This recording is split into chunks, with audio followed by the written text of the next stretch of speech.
So we are looking at a print file here which has a box on the outer side. Where we want the this is where we want it to be cut. But here there's a big problem. When we cut it, the blade would either be 0.5 mm to this side or 0.5 mm to the right side. So if it is 0.5 mm to the left side, you will find this line in your sticker or your paper. On the other side, it might be that the blade would enter on your right side or left side. So it could happen that your sticker, one side you will find this line and the other side you may not find this line. So instead of doing that, the perfect way to put it is to put this line or the cutting mark outside the print area. We are going to look at how we can do that. Okay, in this video we are looking at transforming an object. Transforming an object is nothing but replicating this object in the page.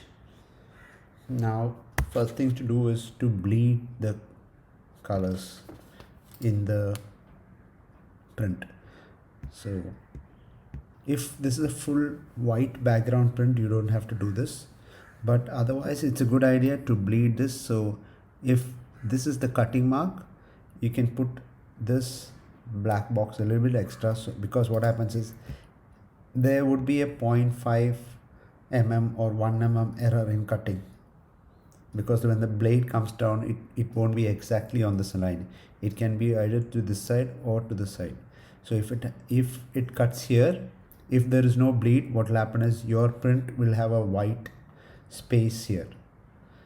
Now, but if it cuts inside, then it won't be a problem. But we are going to avoid the problem of having that white space by bleeding it here, and you can bleed it on the other side as well. Bleed it a little bit so that the same issue won't happen while cutting. Now the next thing to do is to remove this box, because this box should not be there for cutting, as it's explained in the other video. But you need to make it invisible, because we need this box to put cutting marks. To align the cutting marks, this box has to be there. So I'm just going to change the outline color of this box to white. So when I do this, if I go into wireframe view, you can see that the box is still there. I need this for the cutting mark alignment. So I'm just going back to normal view. Now this object, there is two sizes. If you select the whole thing, you can see the size is 6.219. This is the size after the bleeding that we did, but we don't want the cutting mark to come here. We don't want it to be replicated here. We want it to be replicated based on the box that we have put here. So what you have to do is you have to select the box. So you can see the box size, you just note this down, 6.17 and 1.898. This is what we will be using for transformation. You go to the properties of the object, and here bottom line here you can see transform. On the PC it's different. From object you will get transformation directly. Now you need to select, you need to say you need to transform to the x-axis. So automatically you can see 6.17. If I say one copy now, just the box is going to be transformed. See, nothing is transformed, it's just the box. So I'm going to undo, because I didn't select the whole thing. So I have to select the whole thing and then do the transformation. So and apply. And just double check by zooming in, going into wireframe view. Okay, so this is the mistake we did. See the space here? This should not be there, because the cutting mark is going to come somewhere here. So we don't need the space. So this is a mistake. So I need to undo it. The mistake happened because when I selected the whole thing and I did the transformation, it was 6.219, but the actual transformation is to be done based on the box size, which is 6.17. So I need to select this whole thing and then I need to transform not on 6.21 but 6.17. Now if I apply and zoom in, you can see there's no space. So this is what we want. Just go back to your normal view, and then we need to replicate this down. So select both the objects. Here it is 1.898, so I have to go down. They say minus 1.898. I'm going to replicate this 7 times. Let's see if it is correct. Okay, one more is there. So one, yeah. And then I need to select all, group it, and say P in PC or Shift P in Mac, so it becomes centralized. The transformation is complete. We need to put cutting marks. Now to put cutting marks, you need to zoom in. You have to go back to the wireframe view. So cutting marks has to be outside the print area. So we're going to use this grid line. Okay. You can see it's snapping to object. Now I need to change it to snap to guidelines, because I'm going to draw 2 lines here. Just 2 lines this way and 1 horizontal line. And because I've changed it to snap to guideline, this is going to snap to this guideline. When I move it somewhere here, it will snap. Okay, and the same thing here. There's another way to do it. You can select this line, this box. So now both are selected, and then I can use the shortcut top left, which is TL. So it will align to the top left. So I don't need left, I can just align it to top. So if I just have to do T, so it's aligned here. Now it's important to leave some space here, because we have done the color bleeding here.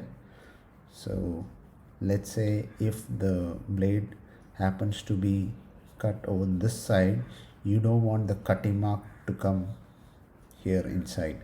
So it's better to leave a space here, just something like this. Now this cutting mark has to be replicated on to these sides. So we know the size of this box. It is it is, what is it? Just select it, you can see it. Yeah, so this is actually the whole image box, because it is grouped.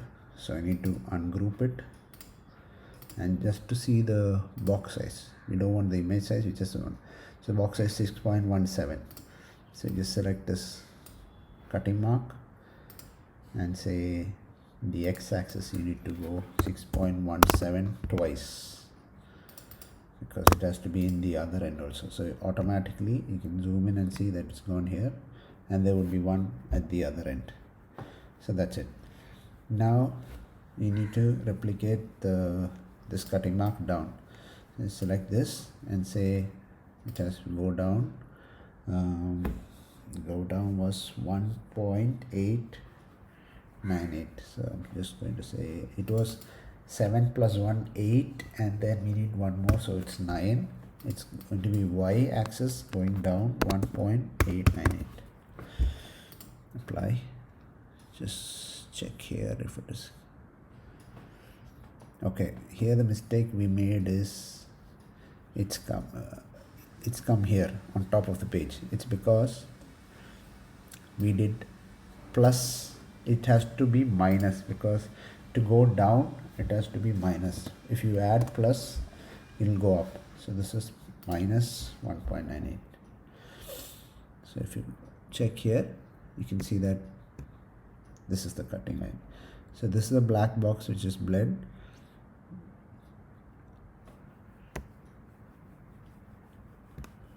You can see that cutting mark will be here, right? So this is perfect. So one side is complete. Now we have actually completed two sides. Now what we can do is we can go down. We need these two sides. Either you can copy the whole thing, or what you can do is, I think this is easier. It's up to you. So I'm snapping the guideline here, snapping it here.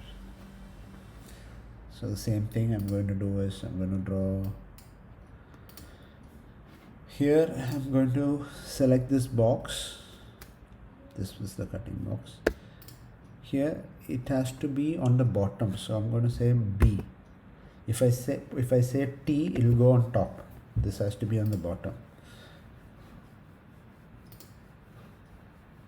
And this one shortcut would be right, so it has to be R. So I'm just going to select this line here. Sorry, I need to select this first and then this line and say right, R. Okay, so that's the cutting mark. I'm just going back to normal view. See the cutting marks. Okay, this line was not drawn in a straight line because I didn't press the shift button. This is straight. But anyway, let's remove this and make it straight. A straight line would avoid confusions. It's because I didn't press shift when drawing the line. Yeah, okay. Now this needs to go up. So then I need to remove the 9. Sorry, I need to remove the plus sign. If I remove the plus sign, you can see the cutting mark will go on top. Now here it has to go left, so I need to do minus 6.17, and this needs to go only 3 times. Sorry, 2 more times. Oh, we made a mistake because there was y input. Y should have been 0. Okay, done. If you enter y, it will go diagonally. Okay, so make sure one of the axes is 0, otherwise it would put it diagonally. Okay, so this is how you put cutting marks.